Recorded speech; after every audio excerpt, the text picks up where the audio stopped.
অবধি আমরা স্পেশালি যদি বলি যে শনি দেবতার একটা স্টোন যার নাম হচ্ছে নীলা, যেটা পড়তে গেলে আমার মনে হয় কম বেশি ওয়েস্ট বেঙ্গলের শুধুমাত্র জ্যোতিষীদেরকেই বলবো যে যাদের প্রচুর কৈফিয়ত দিতে হয়, স্যার আমার খারাপ কিছু হবে না তো, আমি শুনেছি নীলা পড়লে নাকি বালিশের তলায় রেখে পড়তে হয়, টেস্টিং করতে হয়, এই করতে হয়।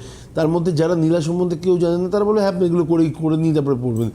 যারা জানেন তারা কিন্তু এক কথাতেই বারবার করে বলেন আপনি পড়ুন তারপরে আমাকে বলবেন খারাপ হয়েছে কিনা। তো ডিফারেন্স হচ্ছে কনফিডেন্স। একটা নীলা পড়ে আপনার কখনো লাইফে খারাপ কিছু হয়ে যেতে পারে না।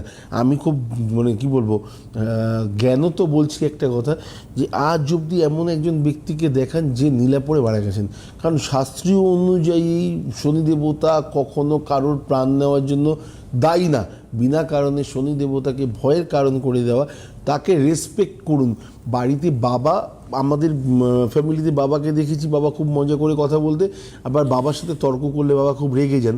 তো বাবা যখন চোখের দিকে তাকানোটা পছন্দ করেন না। তো আমার যখন সাড়ে সাথে চলছে তার মানে আমার কোথাও না কোথাও কিছু অবস্ট্রাকশনের মধ্যে আমি আছি, আমি কিছু প্রবলেমের মধ্যে আছি, আমার কিছু ভুলভ্রান্তি হওয়ার প্রবণতা আছে, যেটা হয়তো শনি ঠাকুর সহ্য করতে পারবেন না। যার জন্য শাস্ত্রীয় মধ্যে বলা আছে ওনার চোখের দিকে আপনি তাকাবেন না, একদম পায়ের দিকে তাকান। তাকিয়ে আপনার যে মনোবাসনা আছে আপনি সেটা বলুন, দেখুন উনি আপনাকে আশীর্বাদ 100% করবে। একদম।